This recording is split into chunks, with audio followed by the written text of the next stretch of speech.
Welcome to the 2 Month Review, a podcast brought to you by Open Letter at the University of Rochester, in which we take a giant book and we talk about it. Week by week, we talk about it. We talk about it in chunks to make it easier for everyone to follow along and to give it a deep, slow read, which is what everyone wants.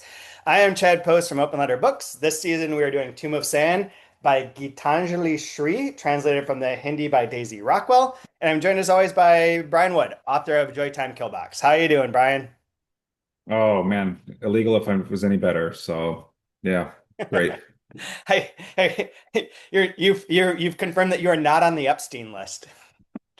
What list? There isn't one. So Official of list. course I'm not on it. Of The course I'm not on fake Epstein hoax is what Trump called it today. it. It's just an amazing phrase. We are in weird times, man. Dude, it is tough out there. And joining us as our third co-host is Kaija, senior editor at Open Letter Books and translator from the Latvian and German. How are you today, Kaya? Also not on the Epstein list, non-existent list. No. Unlike Brian, I have been much, much better. How are you, Chad? I'm okay, to be honest. Good. We've got Feeling we've fine. got the cornucopia of doing. I'm mostly my most stress is related to a couple, I mean, work things, whatever, but like we are choosing the winner of the Kafka Prize tomorrow for underrepresented American female writers. And we'll be choosing that. And there's 11 finalists, which you wrote about on this Substack that you're getting this through if you're subscribed to the Substack. If not, subscribe to 3%problem.substack.com.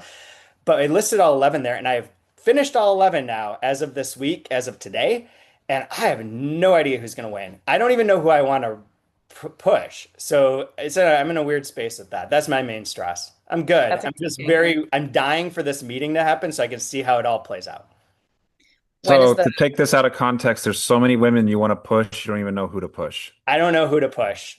You're a bully. you I made a speech in my mind as to like how I would present my three finalists or my three Mm. choices.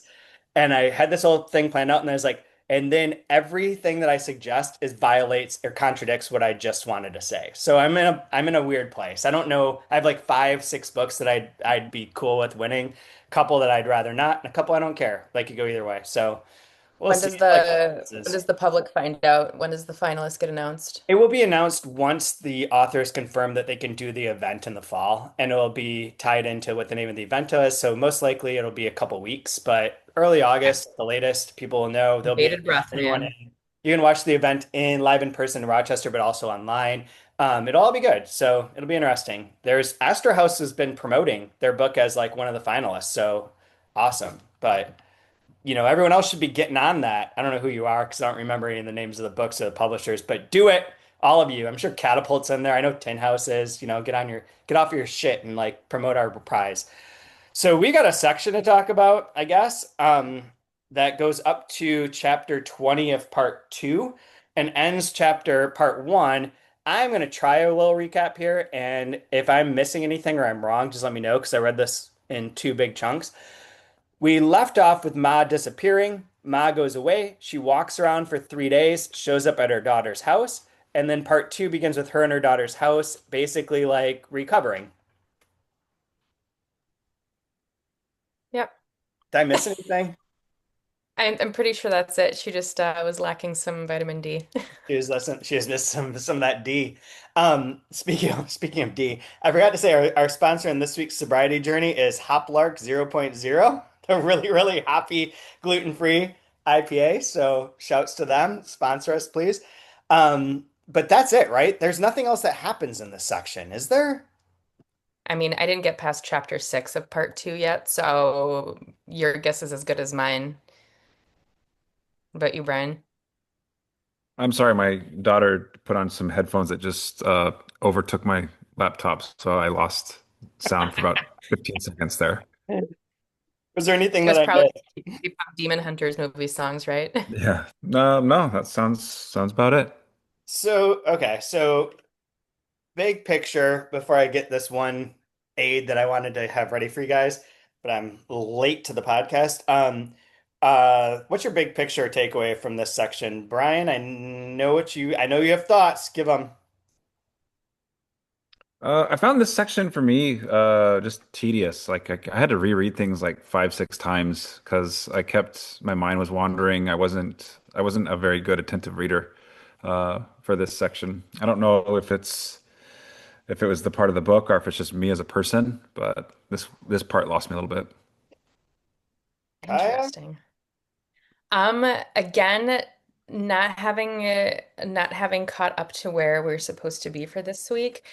I'm bummed out that I didn't catch up because 5 chapters or 6 chapters. No, wait, 7 chapters in? I think I don't know. Okay, I'm at least 6 chapters into part two. I think I am going to like part two a lot more. I mean, I Ooh. can't even say that I liked part one necessarily. Part one left me wanting to like it. I'm enjoying this right now. And I made a note at the end of chapter six, and they sort of allude to this with, or at least Betty's take on why she thinks Ma is doing better is because there is just less chaos. Yeah, Like that was everything's one of the been things I wanted to bring up. Yes, everything is like it's filtered out. Like you get into Betty's apartment, you can see the view. Betty, it's like open floor concept. Everything is just like flow and quiet and sun. And I personally viscerally feel already better in this section than I did in the last section. Which is one of the things I wanted to go back to is we talked last week about the possibility that there's like this kind of chaotic, like everything all at once, and then like a birth out of that. And you had mentioned that I think she does walk for 3 days. She's gone for 3 days and then shows back up, which would be like a Christ rebirth sort of thing. But the fact that out of that chaotic miasma of like characters and relations and like there's a hullabaloo, a hubbub going on in that section that all of a sudden it's all the sun and it's all just her and all these chapters become very short and very direct and very snappy. Like I get what you're saying, Brian. It doesn't like have a through line that's easy to grab onto, and like some of it's just like the poetic writing which one could like easily pick apart in various ways, and be welcome to. uh but like it does all of a sudden become like it's just her and her daughter, there's sun. She is cleaning her feet. There's a lot of talk of that. It feels very much like whoop, down to like one specific thing. So I can see why that would appeal to you. Well, chapter seven kind of says it all. All is peaceful, nothing is happening, just how Ma likes it. Boom.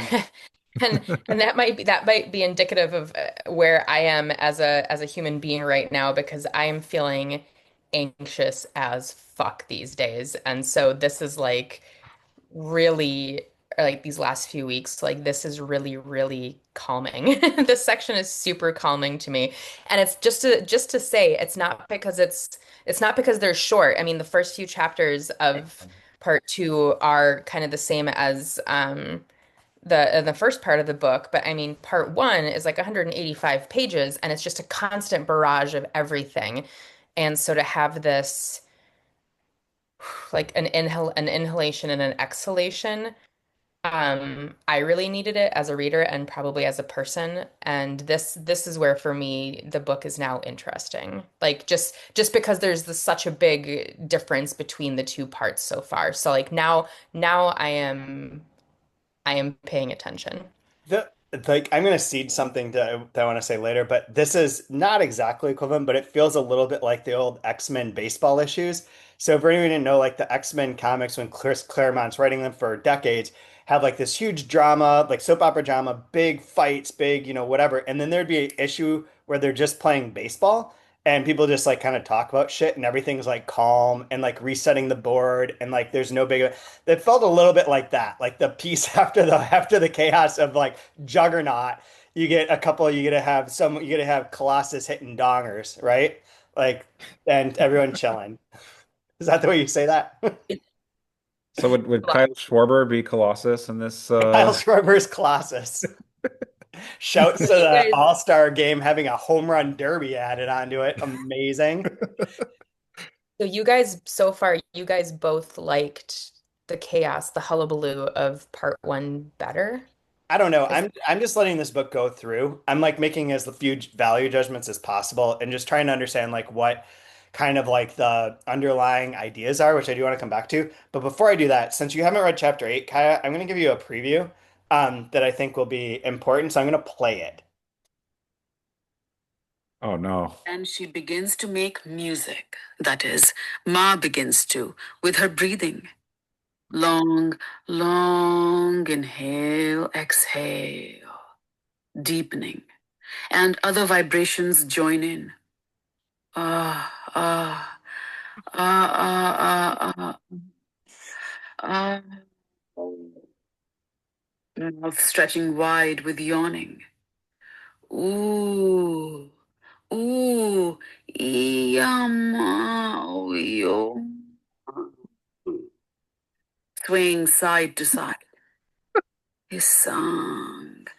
Uh, Hate. Lifting the cane. Spilling. Okay, that's enough of that, but that is 50 seconds of various I told you this Audible is out of control. Sorry, I had to do it. Once I hit that chapter, I was like, must play recording live, audiobook Yeah. time. So there we are. So yeah, so that's the sounds that you've been talking about. That related to the superhero thing, I'm gonna try because someone brought this up in a DM a little bit where they asked a question that last week I had mentioned the idea of like meeting a book where it is and trying to figure out what their strategies are and then Mhm. discussing it that way as like a form of criticism. And I, of course, because I'm a dork and a loser like this, I went to see Superman this weekend because I wanted to see Superman and be part of like the conversation that's going on right now about it and be able to like weigh in or have some thoughts on it. And this Superman movie is the most comic book movie I have seen ever. Like this is a very comic booky movie, and part of what that means to me is that its tone is wildly all over the place. There's shit that like is made out to be a threat that then isn't. Like it's very like all kind of that bright, glamorous, silver agey sort of like goofiness and like too much stuff is happening at once and things can be like kind of serious and then like there's like monkeys in a underground pocket universe jail who are tweeting hate at Superman, like ridiculousness, followed by like torturing Superman to death with crypto or Kryptonian, whatever, kryptonite, torturing him till he like near dies, like 2 seconds later. Like this is all chaotic. And the strategy that it has, though, is to try and replicate comic books from like the 60s and 70s. And it does a phenomenal job at that. And I knew watching it, I was like, people are going to criticize this. They're going to be like, this isn't my Superman movie. This isn't this. It's not following this. But what it set forth to do, it makes very explicit and then just does it. And that's like what I mean by meeting something where it is being like, I don't have any I don't have any skin in the game as to like what a good Superman movie would be. But to go and be like, okay, what you're trying to do is this specific thing. You're trying to replicate this by using these certain strategies. I can respect that and I can see how it works. And maybe there's too much crypto because I don't like dogs. But there we are. So it does its thing. So going using all my superhero metaphors today, I feel like that's an example of what I mean by like you see what it's doing and accept it on its terms, then criticize it within those terms and then go out. So with this book, that's why I'm kind of withholding judgment because I think my judgment would be fairly like, okay, I don't know what to say about this. Like it's a book, it's readable. I don't hate it. I don't love it. I just don't know what to do with it right now. It's just fine. And that's a fine book. A lot of books are fine, and they're not that's there's nothing not valuable in that. But like to try and criticize or make like statements about it, I'm having a really hard time because I Yeah. just don't know what the whole bit is yet. Like what is I she? second that. I don't have a strong opinion one or the other because I don't know what it is yet. And I don't know what it's trying to do or what it's trying to say just yet. It's just kind of washing over you right now, for me. Yeah. Say Okay. Okay. Fair. I guess my question was question sounded much more decisive than I meant it to. in terms of liking this section or not like or us liking the Well, earlier and section. yeah, yeah, in terms of like pitting the sections against each other as opposed to like Sure. everything you guys said, I agree. Like um I don't know where I'm going. I don't know how I'm gonna like it by the end of it, but it is refreshing to get to this point in the book at almost 200 pages in and be like, whew, okay, I'm ready for more. I can keep doing this. I'm happy to keep going along with the journey. It's like the Joss Whedon part of the story where it calms down after a big fight, it'll calm down a little bit and everybody kind of resets.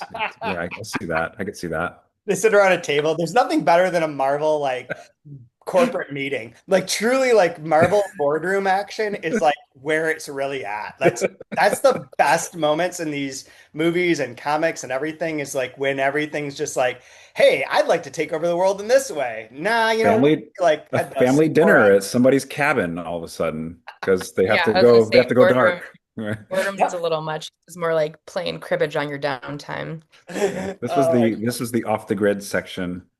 Yeah. I love it. But yeah, so I do like the ambition of it. I like the fact that it sort of it evades some of the tropes that I was expecting. In some ways, maybe it leans into some of the others, but that it is like it is something that feels a little like I don't think I would have read this had it not been for this podcast. And that was kind of one of the reasons I wanted to choose it for here is Mhm. to like be like, you know, I need to read more books from India. I don't have a handle on it, on the literature. This is a good place to start. I don't know if I'll like it or not, but I know it'll in some way be like a competent book and a good translation and something that's worth like thinking about, like what it is. And so like I do appreciate the fact that there are that tonal change in between parts one and part two. I think that that points to something like what will part three be? Is this set up as kind of like a three-act play? I think it's curious that the jacket copy keeps referencing her going to Pakistan and being involved with like a trans character. Neither of those things have really been evident at all, minus the very first page of the book. So it's like, what is this and where is it going and how is she trying to get there? I'm curious about it and I'm kind of along for the ride right now without a lot of like heavy criticisms. I think some of the phrasings are like kind of like I don't know, like a little bit lurid maybe and not like as like crisp and like effective as they could be. But I don't know that I even have a criticism of that because it's doing what it wants to do within that world. And like the number of times, Kai, you haven't gotten through it, but Brian, I don't know if you noticed this. I meant to look how many it was, but the word sun must come up like 70 times in those first 20 chapters of part two. So it's like driving home this one repeated thing. And that's like, okay, you called my attention to it. Now, what are you going to do with that? I don't know yet. Yes, in a section called sunlight, there is a lot of sun. Fucking ton of sun. There's sun nonstop. Yeah. I Suns. have like certain things that always jump out at me. Like I always notice when an author says Earth, Oh, because like unless you're talking about the planet, usually it's like dirt or the soil. ground, or I always feel like you want to be poetic when you're saying Earth. You had talked about, I know, I think this is in a comic book too. There's a joke where it's like every planet is Earth. It's just the word for Earth. Like that's what a planet would be. Is Yeah. like, Yeah. whatever that language's term is for Earth. The like the substance. Like Um, when I want the line to land, I'm gonna say like her feet planted firmly in the earth, in the Earth. right? Like not on the ground, like the earth. Like Like ooh. frozen, Dug like in deep. between. Yeah, yeah. 100%. That's The always one of those ones like my little editor brain pops like that's one that's always on my radar is Earth for some reason. that's Earth, amazing. interesting. I'm dumb. I It's think, like you with gaze when yeah, you see gaze is mine. as soon as you hit like why do you have to say gaze? G What's A wrong Breathe Z with E clutch. G A Z E again, everyone listening.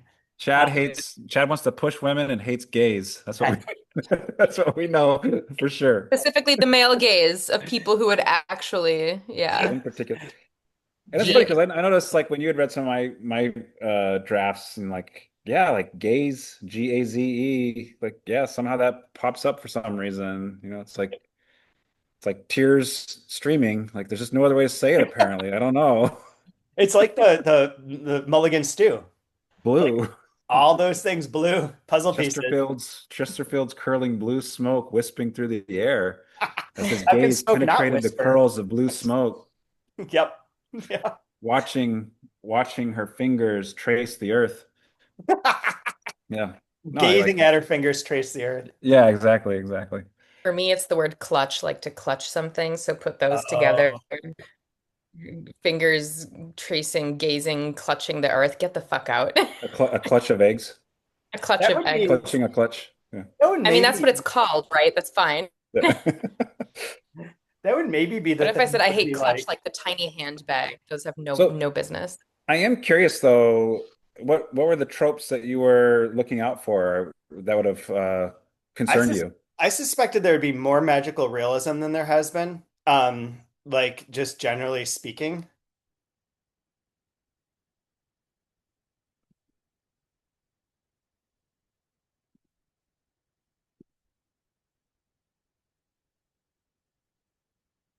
Tropes that I would be Okay. leery of. So pause. I'll cut that. I froze again, but would be that there would be more magical realism than there has been. Yeah. That would be one of the things, and that the emphasis on the family would have been more conventional as to like here are the kind of the strictures, the caste system, the religious Hmm. beliefs, and how they're being foisted upon the next generation or whatever. That's not Yeah. there at all. Um, Here's grandpa. He views the world this way. Here's father. He views the world this way. I want to do my own thing. And yes. there's this like crushing family pressure. Yeah. And like the politics Yeah. of Yeah. any Yeah. being part of that. And like that's not there. That's what I would Mhm. have, those are the tropes Yeah, that I that's the paint by would number. Like I would right. ignorantly go into it thinking about. Yeah. Yep. Yeah, exactly that. And that it would be that it would feel less modern in some regards, like there'd Hmm. be a sense of it being like almost timeless, but also Sure. like fabulistic in that sense. And it's not totally there because someone did ask also in a DM, I think the same person, as like what time we think this is set, like what years. And my suspicion is that it's in the, early 20th century. There doesn't seem to be cell phones, but it Well, seems, no, there was a phone on vibrate at one oh, there is point, a and photo environment. and that You're was right. the only thing that popped for me of like, oh, okay. Because before that, yeah, it felt like a kind of modern, just like if it was a movie, it'd say present day. Yeah. Like whenever you watch it, it's present day. I don't know. Yep. Yeah. Same thing. And my sort of like got going into it, it's a big fat novel. Tomb of Sand has a certain like, vibe to it of like that being very serious Hmm. and that it would be more serious. It is much more playful and silly at times. Like some of these like lines and the repetition and the things that you're kind of like almost get like a groan out of me are kind of also like, okay, you're just having fun and being silly. Like that's cool. Like go forth. Do it. Have Yeah. I was fun. troubled with the what's the right word? Is it epitaph? You call it epitaph, epigraph? Epigraph. The, the Epitaph epigraph? is for dead. When where? Well, yeah, it seems like it fits because number two is self-immolation. That's true. It's on brand. But yeah, just starting with like this like it's almost like a triple, like a triple entendre because it's very each one's very different. Deep Yeah. meditation, self-immolation, and a place of entombment. Yeah, and this is all for And the like you say that mine looks like this. I don't know if yours is the same. It's a box. no, I don't have a box around it. Mine is a box with the term samadhi. Okay. Yeah, And then it mine's has is three like that. definitions. And like you say, state of deep Yeah. meditation, self-immolation, place of entombment. Um, Oh shit, and I missed that connection. that word is not showing up in this book. Oh, that maybe the themes of it have, but it also that feels very serious. Is that what you're saying, Brian? Is that Yeah, yeah. When I came into it, seeing that, it kind of made me realize that, it made me feel like she was going to play with layers and meaning and like things transitioning, like what it can mean, what it can be. And so I'm kind of looking for that, and I'm obviously like latching on to Ma and what's going to happen. She feels like the changeling in this. Mhm. But yeah, again, I don't know what to outside of like having some chaos, some peace, this the kind of magical aspect of this cane, and then getting shot but dying and not dying in a weird way. Like it has me in this like I don't know what's happening yet, but Let, I'm keeping everything open because I don't know. let me put a really Like crazy read on top of this, okay? So here's a really sure. insane I used to want to do a blog that was only like the most nonsense takes on books, like just like criticism, but using like things that don't really relate at all. And that you'd be like, that's a weird conspiracy theory. Like a Blaze TV book club kind of. Yeah, it's Okay. just total logic, totally logical. Is that this book is set up like Finnegan's Wake. So the book, Oh which, my. All right, yeah, go for yeah, it. here we go. Finnegan's It- Wake is all It's about either death and knock rebirth. check that on your bingo card. He hasn't said Tristram Shandy yet, but we'll get there. We'll get there. No, I'm not going to say Tristram Shandy because that, although that would fit too, I guess. But no, the part that I was thinking of this is that Yeah. Finnegan's Wake is set up as like to go through the cycle of both a society and as a person, right? The Mhm. birth, the pinnacle, the decline, the fall, the jerking off in the park, and then the death part where you're either physically dead or like your reputation is killed, and then being reborn. This opens with that epigraph that is all death related, self-immolation, Mhm. tomb. I forget what the first one was, but they're like Deep pretty much dark. meditation. Ma is essentially dead. She is lying in bed. Her husband is gone. She is not moving. She's not interacting. She is going through a death phase. Then goes missing and then is transformed and reborn in our section now. So now we're getting to the birth part of it. This isn't necessarily a Tristram Shandy structure, just the Finnegan's Wake structure per se. But in that book, it's constantly like revolving around these things, revolving around these things. And in some sense, like that first part of chaos is kind of setting forth all of these pieces too.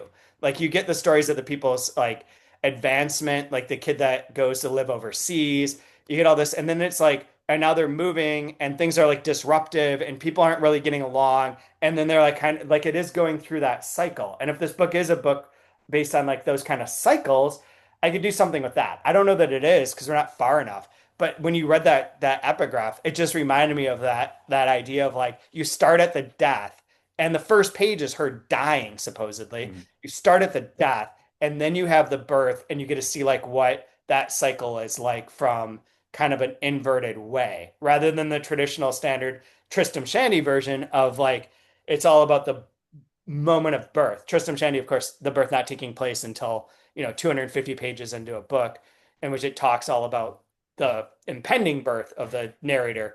But this one does start with that kind of like death moment. So maybe there's something to that as a structure. I feel that, and I think that too is one of the things that you're saying with the tropes and what you're expecting. I expected this to be like kind of on its sleeve. Like what the point and the structure and the setup was is to be like, okay, got it. Now I'm getting it again and getting it again. And instead, I'm really not sure. And I kind of like that feeling of being lost with it and that it's not offensive to read. So I just read it in my settings here and I get into those sections and read straight through what we're reading through for the week. And then, I'm like, okay, I don't know what this is, but I don't dislike this experience of reading it. I don't know what to say about it necessarily.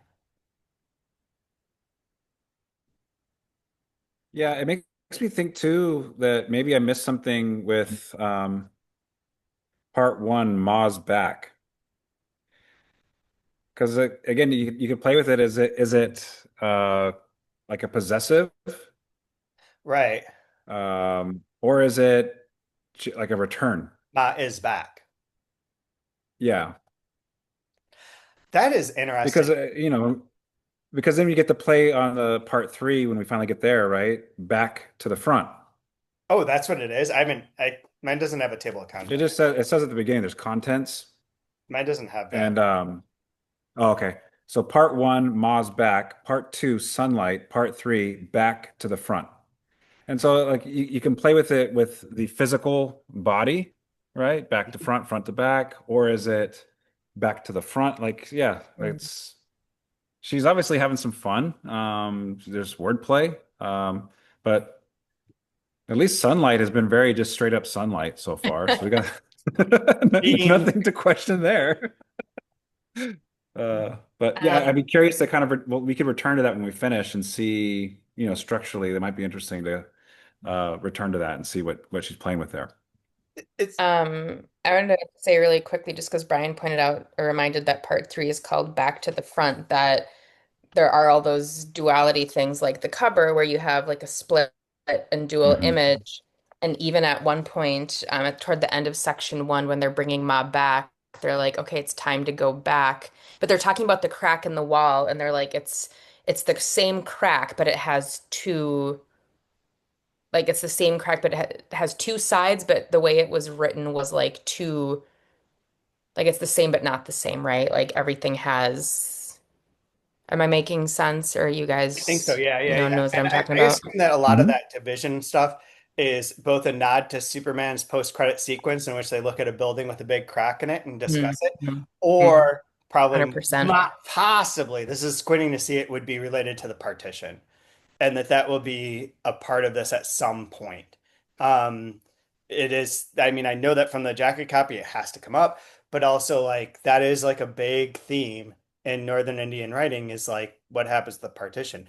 And that's where like if there is religious like overtones on purpose in here, like, and we're not just reading into them certain things, there is the difference between like the Muslim and Hindu belief systems across that border between Pakistan and India. So I don't know. I think all that's interesting. I also feel like we're in a book that we don't run into very often, possibly because a lot of the ones that we've done on here we've all read before, or one of us has read before, or has like some general concept has been sketched out as to like what the overall structure is. That we're in a book that like I haven't read many of the reviews, but I haven't seen anything that's like, here's what the big way that this works is. And trying to figure that out on the fly week to week is tricky for this book, which it hasn't been for most of the Yeah. others. This one's a little bit more complicated, and possibly it's because I'm like internally complicating it by focusing so much on what I don't know when it's referenced, what I do not have like a background for, because I'm curious about like how that Yeah. I plays. mean, we're only about a third in, and I might have to like read up more about it because I'm ignorant to it, like most things. But I'm getting like a heavy sense of, I think duality is going to be kind of like a big through line on Like this. what Now that you're I'm kind of thinking about the way she's kind of playing with words and then life and death, resurrection. Like I'm getting a sense of duality on this first third. I'm curious if that plays through, but that's going to be in the back of my mind, I think, as we push forward. Yeah, for sure. agreed. Agreed. So, Like so the crack and then the crack in the cover is making me think about duality as well. And sorry. yep. I mean, let's be honest, it sounds better when Brian says it. So No, no, it just sparked that for me. So Oh. that's a great insight. That is very true. So anyone have anything else to say about this section in particular? I am relieved. I am relieved to be like, I feel like I'm back in the game. Oh, Okay. good. I I asked the Grok AI to give me a read on what this book is about, and it just did a bunch of Nazi nonsense for some reason. It was I was really gonna cool. say there might be children listening. Don't repeat. I actually asked Elmo, and same thing. Just a bunch of Oh, Nazi okay. Nazi propaganda from Elmo. Didn't quite get it. Did you mean 7 Years in Tibet starring Brad Pitt? I'm like, no, I'm not trying to. That's a completely different, it's a different country. What is this doing? It's just Dude, The trying to. Last Samurai was the answer to a New York Times crossword puzzle today. And I was like, what? Like, we shouldn't be talking about the Tom Cruise, like, failed, weird cultural appropriation movie in the New York. Well, it's the New York Times. These are people who are gin up like bad. There's a All joke that is not appropriate for any of us with our melanin to repeat. But someone said, "How could you have Tom Cruise be the last samurai?" And in a more offensive way, I'll do a polite way. That's like having a movie called "The Last Black Man on Earth," starring Tom Hanks. Yeah. I think it was Moody. It was a comedian named Moody. It was a very, very funny joke, That's the way he awesome. delivered it. That's That's yeah, that's what that makes me think when you say that. it's like that clip I shared with you guys, which does appear to be real from Fox TV, where they're like, we should follow like the lead of black people and just start making the N word okay again. Like Nazi this, Nazi there, bro. How you doing, Nazis? It's like, whoa. Like I said, we are in some very weird times. It's un There is no room for any humor because of the absurdity of reality. Yep. It's completely broken. So I mean, there's room for humor, but like leave genocide out of it. yeah, yeah, Don't sure, sure. I don't need my news delivered by someone who's straight up walks in the room and is like, "What's up, Nazis?" Like, let's do this. That's No, that's not a good place to be in. This video is gonna no. flag so hard. Like it's not gonna be. Yeah, but the people saying that, you know that they're like that person from high school who's just been waiting for their moment and they think that this is it and it's still not your moment, babe. Yep. This is not your moment, babe. This is not your moment, babe. Like, You shouldn't, that shouldn't have left your mouth. You should have kept it in the gate. This Yeah. is, yeah. take a seat, Tyler, or whatever your Yeah, yeah, fucking name you is. needed a few more, you needed a few more rounds in front of the mirror before you let loose. Oh, woof. So for next week, we go up to chapter 45 in part two, which in my edition at least is like a chunk of like maybe mine's 90 pages, but my book is also an absurd length. It's 700 and some pages. So I don't know. It's another little chunk. It's all in part two. So we'll see how that goes. Does anyone have a favorite line that you'd like to share? I do. Okay. I like this section, was what I've read of it so far. It'd be funny if it falls apart in chapter 7. At the bottom of page 205 for the Harper Via, also still catching those Y's with the diareses on top. Harper Via looking at you. Um, anyway, bottom of 205, your body is your body, whether it's your 16th year, 17th, or 78th.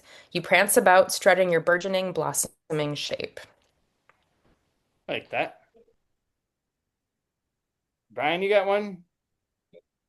I don't have one queued up. Go ahead. I have two that both relate to one another. I'm just gonna read both of them. They're on two different sections. One is in chapter 8. Whoever said sounds have to be noisy, and then related to that, chapter 18, silence is not broken by noise.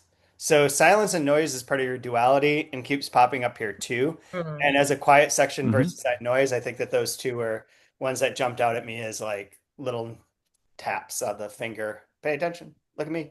Silence, noise. I'm in a weird mood today for people who are listening to this at this point still. I might bust out some vaudeville in a second if we don't get off this call.